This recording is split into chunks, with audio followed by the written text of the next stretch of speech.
Oh, hey.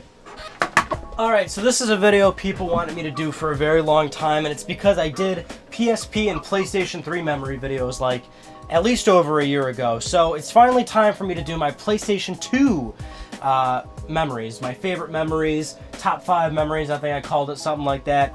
Wrote them down, I got them already. I'm finally about to share with you guys, and you damn well better share back with me. So, I don't know, it was hard to number these really, to like from like 5 to like number 1, but I'll start at this one. So one of my PlayStation 2 memories was actually GameStop. Of course, nowadays I don't use GameStop because they're like really cringy to walk into nowadays. The kind of people that like go there and work there. I don't know, I'm being like really stereotypical, but every time I go in there I'm just like, oh god, these fucking people are just awful.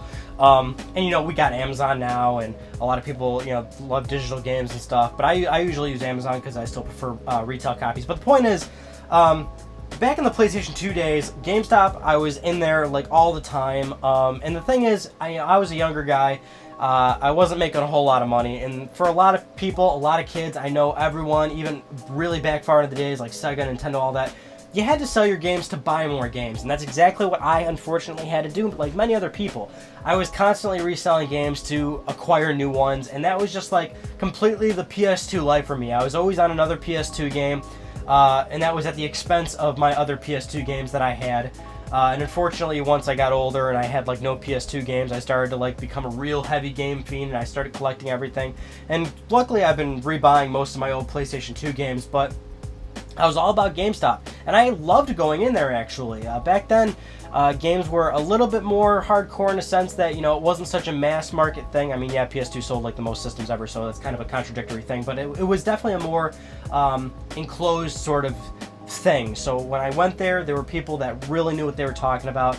It was always a pleasure to talk to people. I would get the Game Informer. I would always buy strategy guides. I don't buy strategy guides anymore, but I got a ton in my closet that are all PlayStation 2 games. Like all of my strategy guides are PS2 games, and every time I bought a game, I had to get the strategy guide. So every GameStop trip for me was going there, getting the game and getting the guide, bringing it home, reading the guide for like maybe 10 minutes, and then putting the game in. But that was totally my thing. It was even like, it was also like, it is a negative memory too, because like, you know, I'd pay $50 for a game and I get like $16 in credit for it if I was lucky. So not a great memory. But my next memory is Grand Theft Auto 3. This has to be, I mean, come on guys, this has to be like a mutual shared memory, not just exclusive to me, with all of you guys. Grand Theft Auto 3, big part of my PlayStation 2 life. My uncle actually bought his copy. Of course, I wasn't old enough to buy one, but he did buy the copy of the game. It was his copy of the game. He worked a lot, so I played GTA 3 all the fucking time, and my god, that game was great. But it was one of those things where like I never finished it back then. I was just like literally destroying everything, blowing everything up. The typical GTA 3 story really, which is just you're just having fun all the time. I remember one night I was doing firefighter missions, and I was up to like mission like 60 or something.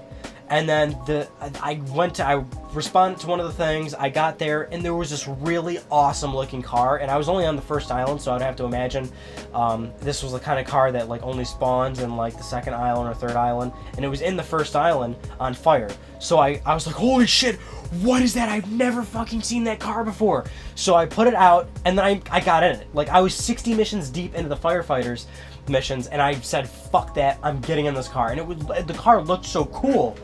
I didn't want to destroy it or drive it or anything. I just sat in it and waited for my uncle to come home, because I had to show it to him. I had to show him how cool it was.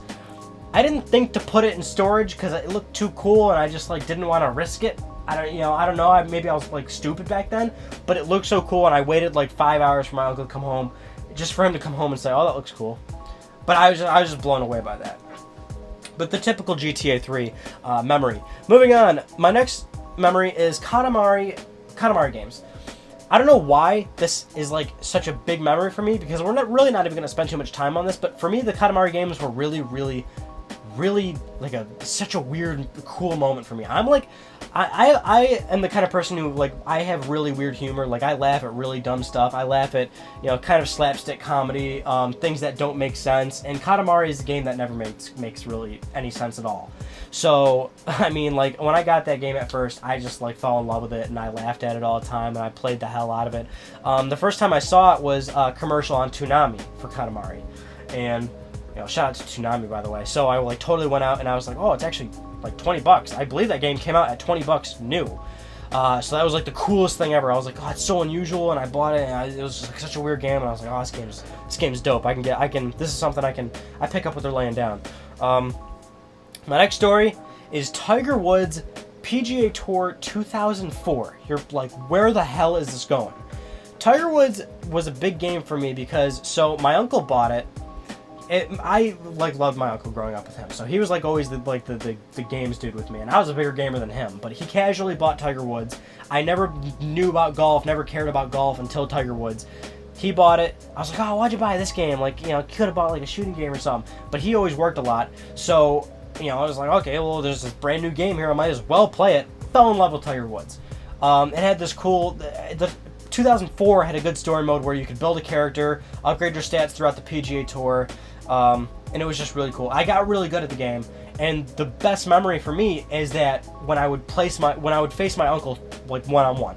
If you remember my PS3 Memories video, I actually have footage of him playing PS3 games, and I love watching his reaction to stuff because he's very casual, but he gets all angry and he swears at games and stuff, and it's funny. I love him so much. I love his reactions to it. But the best part is, if you're facing him in a game and you kick his ass, funniest fucking thing ever, because I would destroy him, right? But it's just funny how it all played out. We'd both be on the green.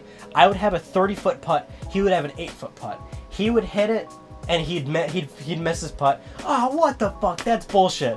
I come up, and it goes in, and he goes, oh, what the fuck is that shit? Are you fucking kidding me? How the fuck does this kid make a 30-foot putt? I can't even make 8 feet. This is ridiculous. I'd always outdrive him. I'd do like a chip-in shot. Oh, what is that shit? A fucking eagle? God damn it. He would get so aggravated, and I just relished in his tears. It was beautiful. It was just it was a beautiful moment. Number one moment, I think easily, you should all know this, Jak and Daxter. So Jak and Daxter 1, got it on a whim, didn't know much of it, fell in love with it instantly. I don't even think we could spend much time on this because it's like I just loved that game. You guys all know this. It's my favorite game franchise. It's my YouTube avatar. It's in my banner. I just love Jak and Daxter games. I mean, a lot of people want to always know like how I felt about like the transition from Jak 1 to 2 because it got really different. A lot of people actually hate Jak 2. I remember this moment very fondly because a lot of my friends knew that I loved the Jak games. So when Jak 2 got announced and it looked all different, they're like, Ryan, what do you think about it? Like blah blah blah. Like they wanted to get my opinion out of me, and I was just like, I was trying. I don't know. I was being kind of a dickhead, I guess. I was like, oh, it's it's whatever. Maybe I'll get it, even though I loved Jak 1. And then like the day it came out, I was just like, I was hype levels fucking like level 100. I went to a store immediately, got it. I don't remember going to GameStop actually for Jak 2, which is weird. But I went to a store, bought Jak 2, came home, played it, and the first 10 minutes of that game starts directly from the last game. So the first 10 minutes of Jak 2 are completely different where they, spoiler alert, they go through that portal, Jak ends up in Haven, and then, the Baron starts doing all the Dark Eco work, and then Jak finally talks for the first time, and he starts swearing, like, I'm gonna kick the Baron's ass, and then I get guns and stuff, and I was sitting there with my controller, and I'm like, this is fucking awesome! Jak's so cool now! And I totally love that transition. And even to this day, I can play all the Jak games, and I love Jak 1 for what it was, I love Jak 2 for what it was, I love Jak 3 for what it was. I just like all those games a whole damn lot. I just love the universe, the guns, it's just my thing, man. So that's pretty much it. Those are my top 5 PlayStation 2 memories. Yeah, I mean, I hope you enjoyed. Please, for the love of God, let me know your memories, because I love reading YouTube comments. People won't seem to understand this, but I do like reading them. So by all means, give me some of your memories. And hey, I'll see you in my other videos, whether it's a Let's Play, a game review, or Let's Talk PlayStation Right on Gaming. You know the deal with all that stuff. So that's about it for me, and I'll see you all in my next video. Take it easy, guys.